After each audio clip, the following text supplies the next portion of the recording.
12시대 순으로 본 구약성경, 토부 성경은 그 시대 순으로 정리를 했어요. 성경은 조금 이게 아니잖아요. 성경은 이 순서가 좀 바뀌었거든요. 근데 이 토부 성경은 순서대로 이렇게 여기 보면 창세기부터 열왕기하까지는 쭉 그냥 가다가 열왕기 14장부터 선지서가 나오거든요. 거기 가다가 수습을 하고 처음에 요나, 요엘 먼저 나오거든요. 이렇게 해서 요 시대가 바로 요 선지자가 출현했다. 교인들이 볼 적에 또 열왕기 상하를 보면서 요 시대에 요 선지자가 활동을 했구나. 그러면 그때 상황을 설명하고 이런 상황이었기 때문에 선지자가 이런 말씀을 선포했구나. 그러면서도 또 마지막 때에 대한 예언을 했구나. 신약도 마찬가지예요. 신약도 사도행전 하면서 서신서가 나왔거든요. 그때에 설명하는 거죠. 율법서는요, 원래 시대적으로 말하면 창세기 시대 다음 출애굽 시대고요. 그다음 민수기예요. 그렇다면 레위기는요, 출애굽기 민수기 사이에 한 달간 신에서 받은 거죠. 레위기고요. 신명기는 모압 평지에서 민수기하고 여호수아 그 요단강 건너기 직전에, 그래서 이거는 넣지 않고 껴서 모세오경을 볼 수가 있고요. 그 다음에 역사서도 마찬가지입니다. 이렇게 시대가 쭉 흘러가는데 룻기는 사사시대 때 얘기거든요. 집어넣고요. 또 역대상은 사무라, 여기 다윗 얘기니까요. 또 솔로몬 밑에 얘기는 열왕기 상하, 여기 이제 같은 시대 얘기입니다. 또 에스더 여왕은 에스라 서시대. 그 다음에 시가서는 어떻습니까? 사무엘 상하는 다윗이죠. 시편이고요. 솔로몬은 뭡니까? 열왕기상, 잠언도 나가서. 요기는 우리가 되게 시대적으로 창세기 시대 때의 얘기다 이렇게 보고 있는데요. 예언서는 열왕기하 14장부터 문서선교사가 나오거든요. 그 전에도 예언자가 나오지만은 문서선교사가 아니잖아요. 열왕기하 14장부터 처음에 요엘 선지자가 나와요. 요나, 그 다음에 아모스, 호세아. 네 선지자가 쭉 나오고요. 이사야서는 열왕기 15장부터 20장까지 거기 이사야가 출연하거든요. 열왕기 20장까지 보고 이사야서를 들어가는 거야. 그러면 요 시대 때 이사야 선지자가 활동했구나. 하얀색은요, 대선지서죠. 그리고 까만 거는 소선지서가 됐고요. 그리고 포로기 이후에 소선지서는 말라기 학개스가라죠. 그래서 말라기는 니에미야 시대 끝나고 맨 마지막 시대가 말라기 선지자가 나온 시대다. 이렇게 우리가 정리를 해볼 수가 있습니다. 우리가 시대는 창세기부터 니에미야 시대까지 12시대, 포로기까지 집어넣어서 거기에 이렇게 다 예언서라든가 시가서 또 역사서를 집어넣어서 12시대로 우리가 볼 수 있다. 신약은요? 신약은 역사서가 5권이에요. 그래서 예수님에 대한 그리스도 역사가 4권이죠. 복음서, 그리고 교회 역사, 이게 바로 사도행전이고요. 그 다음에 체험서는 바울 서신이 13권이고요. 나머지 제자들 서신이 8권이 되고요. 히브리서가 조금 얘기를 하는데 여기서는 바울 서신이 아니다. 이렇게 생각을 해서 기타 서신을 집어넣습니다. 그 다음에 예언서는 요한계시록. 이렇게 총 27권 셋으로 분류할 수가 있습니다. 복음서는 뭡니까? 나타나셨죠? 그분이 나타났어요. 그리스도 역사 4권이 되는데요. 이스라엘은 완전한 선지자 제사장 왕의 신분을 약속받았지만 아직 오지 않았어요. 말라기 선지자 탁 끊어지고 400년 동안 침묵하시는 거예요. 선지자가 없었어요. 그러다가 세례 요한이 출현하는 겁니다. 그래서 선포하고요. 그 다음에 복음서에서 성육신으로 세상에 오신 하나님을 볼 수 있다. 영원한 공간에서 시간 공간으로 우리 주님께서 오신 것이죠. 그분은 인간들을 대신하여 죽기 위해 인간이 되셨다. 그분은 죽음이 없으셔요. 근데 그분이 죽음이 있어야 돼요. 왜? 우리를 대신해서 죽으셔야 되기 때문에 영원에 계신 그분이 오신 거예요. 인간의 몸으로. 대속하기 위해서. 근데 그분이 그냥 인간이면 또 우리를 구원할 수가 없어요. 인간은 인간을 구원할 수 없잖아요. 그래서 또 그분은 하나님이셔야 돼. 그래서 예수님은 우리의 고백대로 참 인간이시고 참 하나님이다. 이게 바로 우리 정통 기독교의 고백이에요. 이해가 되시죠? 예, 그분이 바로 예수님이시다. 완전한 하나님이자 완전한 인간이 아니다면 우리의 구세주가 될 수 없을 것이다. 하나님이 어떤 분인가 알고 싶다면 예수 그리스도를 바라보라. 그러면 알 수 있다는 거죠. 교회 역사, 사도행전이죠. 예수님 떠나셨어요. 그리고 10일 후에 성령이 강림하셨어요. 그때부터 교회가 시작이 된 거죠. 누가는 교회라 불리는 성도들의 교제에 관해 기록했다. 누가가 누가복음하고 사도행전 기록했잖아요. 예, 사도행전 교회 역사를 갖다가 형성 과정이 기록된 책을 기록을 했습니다. 후에 바울은 그리스도의 몸으로서 교회의 독특한 특징에 대해 자세히 설명했고 유대인과 이방인의 구별을 없앴다. 그런데 300년이 지난 후에 콘스탄틴 황제 때에 선포했잖아요. 로마 제국에 국교로. 그때부터 몸이 아니고 예배당이 돼버린 거예요. 교회는 그리스도의 몸이다. 이렇게 생각했었는데 이게 콘스탄틴 황제가 선포를 한 다음부터는 교회당이 돼버린 거예요. 그리스도의 교회는 완벽한 모임은 아니지만 구속받은 백성들이 모임이다. 하나님께서 그들이 여전히 역사하실 때입니다. 교인들이 교회지만은 우리 교인들이 어떤 지정된 교회에 나가기 때문에 교회잖아요. 그래서 우리가 교회지만은 또 우리가 다닌 교회를 우리 무시할 수 없는 거죠. 모이기를 힘쓰라 했잖아요. 거기서 우리가 이제 모이는 거죠. 마지막 때가 가까울수록 모이기를 피하지 말라. 우리는 내가 섬기는 교회에서 더 열심히 진정한 교회로서 모이기를 힘써야 된다는 것을 흡수했습니다. 서신서, 바울 서신서가 기도는 8권, 권면이죠. 그래서 구약에는 613가지인데 신약을 이렇게 보면은 명령이 1051가지다. 서신서에. 항상 기뻐하던 명령 아니야? 쉬지 말고 기도하라.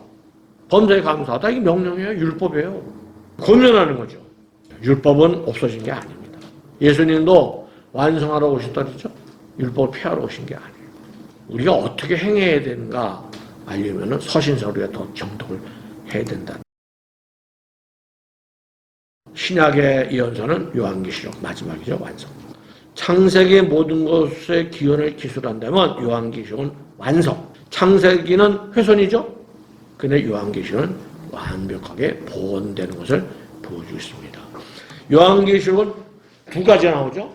최악의 날이 온다. 7년 대환란에. 또 하나는요. 최고의 날이 오고 있다. 이 두 가지를 갖다가 계시록에서 말씀하고 있는데요.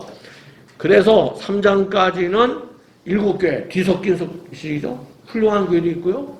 훌륭하지 못한 교회도 있고 4장부터 19장까지는 나쁜 소식. 7인 진노의 나팔, 7나팔, 7 진노의 대도 나쁜 소식이죠. 그 다음에 20장부터는 좋은 소식. 하나님의 나라, 천년왕국에 대한 거. 이런 것들을 갖다가 계시록에서 말씀하고 있습니다.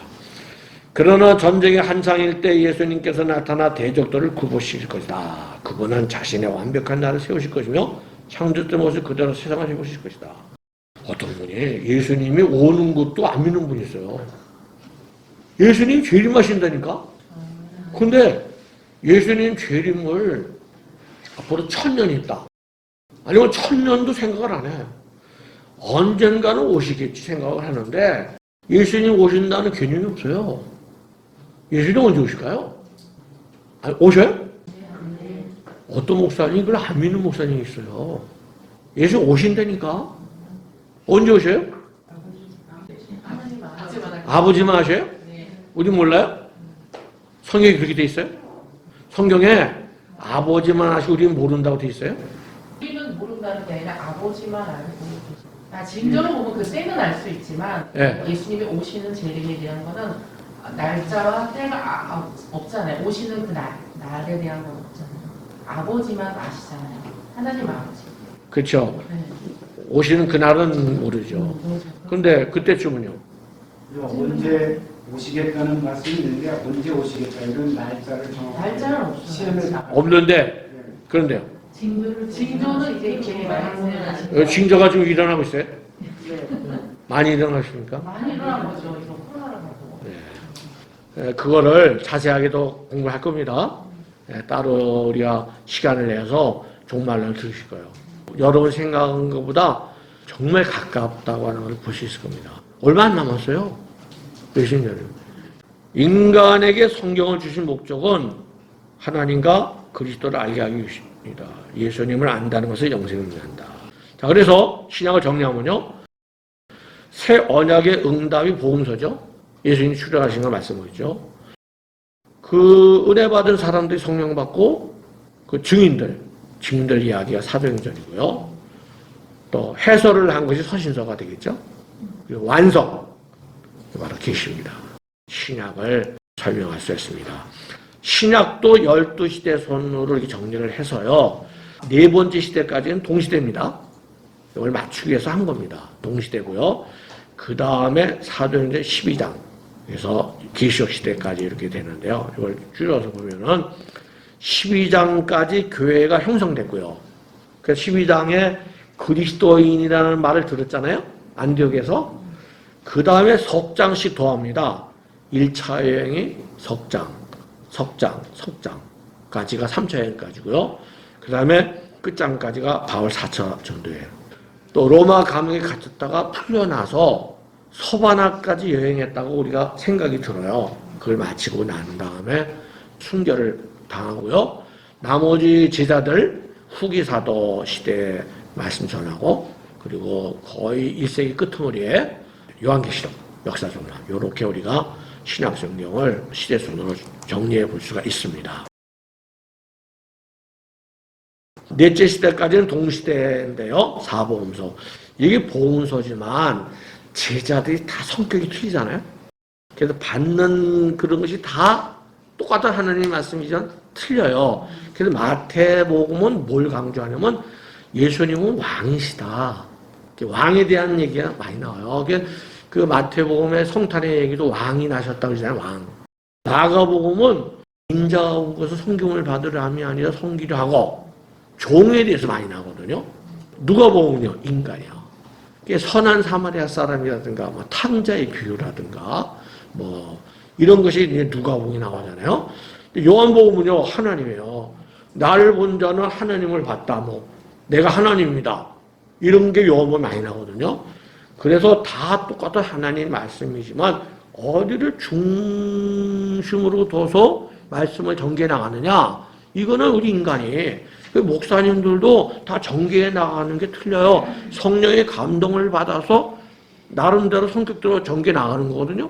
보험서도 자기 체질대로 하나님 말씀 받아서 적은 거야. 근데 다 같은 하나님 말씀이죠. 12장까지는 뭡니까? 안디옥까지. 처음에 예루살렘서부터요. 유대, 사마리아, 갈릴리, 12장 저 안디옥까지 이렇게 복음이 전파돼 나가는 교회 형성. 그 다음에 15장까지는 1차 바울 사도의 전도여행이 있었고요. 요걸 마치고 난 다음에 예루살렘 공의회가 있었어요. 거기서 4가지만 안 된다. 피라든가 오상품 이거. 그러고 난 다음에 바울이 그런 내용을 갖다가 갈라디아 지방에 편지를 보냈어. 이게 갈라디아서야.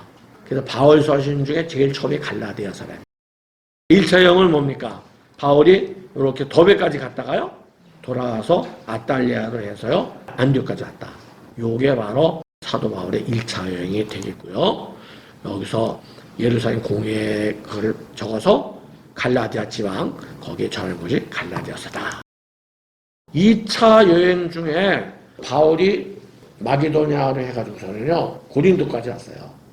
고린도까지 와가지고 거기서 그 데살로니가 교인들이 편지를 썼어요. 요게 바로 2차 여행 중에 고린도까지 쓴 거예요. 데살로니가 전후는 2차 여행 중에 쓴 편지다. 이 데살로니가 전후서는 종말론이 굉장히 많이 들어있어요. 바울이 종말이 가까울 줄 생각했던 것 같아. 그때 시대에 얼마쯤 지나면 올 줄로 생각했던 거야. 바울도 몰랐던 거지. 하나님 뜻을. 그게 2000년이 지났잖아. 아직도 안 왔잖아요, 종말이. 그 다음에 이제 이렇게 다시 에베소로 왔다가 들렸다가 안디옥으로 이제 요게 2차 전도 여행이 되겠고요. 그 다음에 3차 전도 여행을 할 때에 고린도 전후서 로마서까지 적었는데요. 에베소까지 갔잖아요. 거기서 고린도 교회에 편지를 썼어요. 그래서 이제 몇 차례 뭐 눈물의 편지라기 전했는데 그 다음에 연락이 안 와서 바울이 마게도나로 갔어요. 마게도나로 가서 거기서 고린도 후서를 쓴 거야.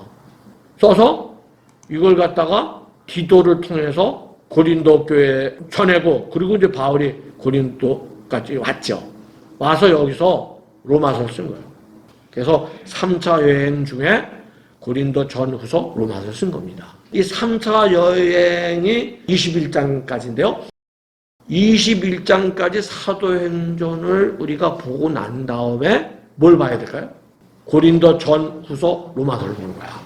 그 다음에 로마서까지 본 다음에 다시 사도행전 22장으로 가서 4차 여행 예루살렘에서 그걸 갖다가 본 다음에 로마로 가서 옥중서신 4개를 또 보는 거죠.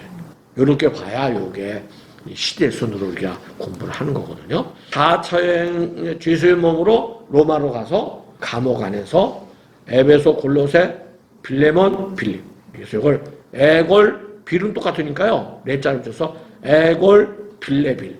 순서적으로. 에골 해보세요. 에골, 빌레빌. 이렇게 4개의 옥중 서신을 바울이 썼다고 말이죠. 이렇게 이제 풍랑 맞았어요. 몰타로 해가지고서는 이제 로마까지 가서 여기서 4개의 옥중 서신을 썼다. 이렇게 볼 수가 있고요. 그 다음에 바울이 2년이 지났는데 풀려났잖아요. 풀려난 다음에 바울이 서바나, 지금의 스페인 그 갔다고 생각 들어요. 그래서 가면서 그 다음에 5차 여행 중에 뭘 썼냐면 디모데 전서, 디도서를 쓰고요. 그리고 마지막에 로마로 가서 순교를 당해요. 순교 당하기 바로 직전에 디모데후서. 바울 서신의 맨 마지막 서신. 유언과 같은 말씀이 디모데후서. 디모데후서까지 공부를 하면은 바울 서신이 다 끝나는 거야, 사도행전은. 그래서 2년 후에 풀려난 다음에 서바나로 갔다가 다시 그레데로 와서 디도를 남겨두고 거기서 또 에베소로 가서 디모데를 남겨두고 그 다음에 빌립보로 가서 디모데 전서를 쓰고 에베소에 있는 여기서 그 다음에 고린도로 가서 여기에서 그레데에 있는 디도서를 쓰고 그리고 여기서 마지막으로 바울이 이고니온 여기 마게도냐 북서쪽에 이고니온이라는 데가 있는데요. 여기까지 왔다가 여기서 붙잡힌 거예요. 붙잡혀서 로마로 붙잡혀간 거예요. 그래서 로마 감옥에서 디모데후서를 기록한 거예요. 그 다음에 이제 기타 서신서는 야고보서는 갈라디아서를 적을 때 초창기 그때쯤에 기록된 거다. 그때 이제 흉년이 있었는데요. 그때쯤 어려울 때 야고보서를 기록된 거고 나머지는 이렇게 나중에 기타 지자들이 적었다. 이렇게 보면 되겠습니다. 그리고 마지막에 요한계시록 반모섬에서 요한이 기록을 한 거죠. 이 반모섬이 어디 있냐면요. 지역의 에베소인데요. 에베소 요 건너편이 사모스라는 섬이에요. 우리말로는 사모예요, 사모. 왜 사모냐? 에베소를 너무 사모했어. 요 섬이. 그래서 섬 이름이 사모섬이라고 그러는데요. 지금 여기가 터키잖아요. 현재. 섬들이 많죠. 이 섬들은 다 그리스 땅이에요. 여기 터키 섬은 없어요. 터키는 이쪽 이스탄불 쪽에 여기 섬만 있고요. 나머지 이쪽에는 이게 다 그리스 땅이에요. 사모섬도 그리스 현재 땅이죠. 너무 이 사모섬이 에베소를 사모하다가 눈물을 갖다가 따닥딱 떨어뜨렸다는 거죠. 그래서 여기 요거 따닥하고 딱 요게 바로 반모섬입니다. 그러니까 이 반모섬이 어느 나라 거예요, 지금? 어느 나라 섬이에요? 그리스 섬이죠. 요한이 유배돼서 기록한 말씀이 바로 요한계시록이다. 사복음서까지 AD 한 32년, 그 다음에 사도행전 12장까지가 짧아 보이지만은 여기 연대로만 한 15년 정도예요. 그 다음에 1차 전도여행이 2년, 3년, 4년, 5년, 5차 전도여행이 5년. 이렇게 해서 서기 67년도에 바울이 순교를 당하게 됩니다. 바울이요, 예수님보다도 세상으로는 10살이 어려요. AD 10년에 태어났다. 67년이니까 57살에 바울이 순교당했다. 이렇게 볼 수가 있는 거죠. 1차는 2년이고요. 2차는 3년, 3차는 4년. 전도 기간이요. 4, 5차는 5년씩. 이렇게 해서 서기 67년에 순교를 당했고요. 그 다음에 후기 사도시대, 그 다음에 95년경에 요한계시록을 사도 요한이 기록하고 신약 성경이 마치게 됩니다. 구약시대, 창조시대로부터 족장, 애굽, 광야, 가나안, 정복, 사사, 왕정, 포로, 귀환. 이스라엘 역사죠. 시대가 지난 다음에 중간사 400년이 지나고요. 그 다음에 신약시대, 세례요한, 예수님, 성령 강림, 교회 성장하고요. 사도들 전도여정, 서신, 요한계시록. 이렇게 우리가 성경을 분리해 볼 수가 있습니다.